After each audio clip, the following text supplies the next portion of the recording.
Right. BRS working president KTR పై ప్రభుత్వ whip Addanki Dayakar, MLC Balmoor Venkat విమానాస్త్రాలు కూడా విసిరారు.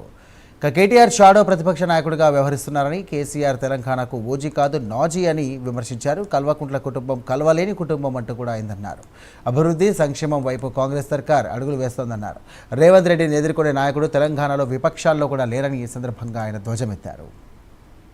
కాంగ్రెస్ పార్టీ అధికారంలో ఉన్నప్పుడు వాళ్ళ అయ్య ముఖ్యమంత్రి ఉన్నప్పుడు, దుబాయ్ శేఖర్ ముఖ్యమంత్రిగా ఉన్న రోజు వాళ్ళ అయ్యని పక్కన పెట్టి ఈయన ఒక షాడో ముఖ్యమంత్రి లెక్క వ్యవహరించారు.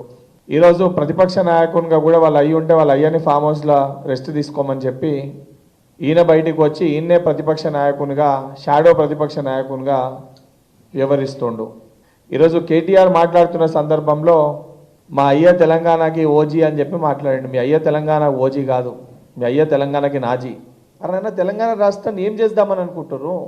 కాంగ్రెస్ ప్రభుత్వం అధికారంలోకి వచ్చినాక బాధ్యతతోటి ప్రతి ఒక్క సమస్యని పరిష్కరిస్తూ, ఒకవైపు సంక్షేమాన్ని, మరొక వైపు అభివృద్ధిని, రెండింటినీ కూడా రెండు కళ్ళ లెక్క చూసుకుంటూ ప్రతి సమస్యని పరిష్కరిస్తూ కాంగ్రెస్ పార్టీ పనిచేస్తుంటే, రేవంత్ రెడ్డి గారు అవును ఈరోజు నువ్వు మాట్లాడుతూ ఎన్ని సున్నాలు ఉంటాయి $1 ట్రిలియన్ ఎకానమీలో, ఎన్ని సున్నాలు ఉంటాయి అని చెప్పి ముఖ్యమంత్రి గారికి తెలియదని చెప్పి మాట్లాడుతున్నావు. అవును నిజమే, మీరు 10 ఏళ్ళ అధికారంలో ఉన్నప్పుడు ఎక్కడెన్ని కమిషన్లు వస్తాయి, ఎక్కడెన్ని దోచుకోవచ్చు, దోచుకుంది ఎక్కడ దాచుకోవచ్చు అనే సున్నాలపైన మీకున్నంత స్పష్టత నిజంగా మాకు లేదు.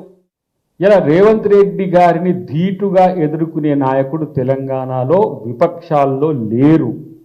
కారణం ప్రజా సంక్షేమ పథకాలే కాదు, ప్రజాభివృద్ధి పథకాలే కాదు.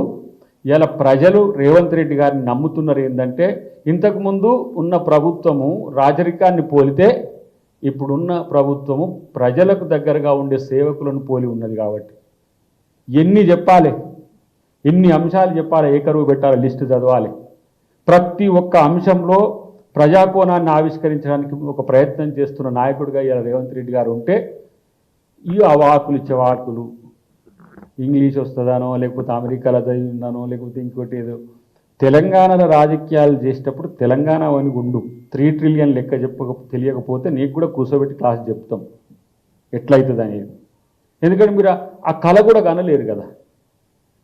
మీకు $3 ట్రిలియన్ ఎట్లా రావాలని కోరుకున్న వాళ్ళే, మీ పార్టీకో, మీ కుటుంబానికో, ఇంకా లేదంటే మెయ్యకు నీకే. మళ్ళీ కుటుంబం అంటే హరీష్ కూడా కాదు, కవిత కూడా కాదు కదా, మళ్ళీ ఇప్పుడు బయటికి వెళ్ళింది కదా.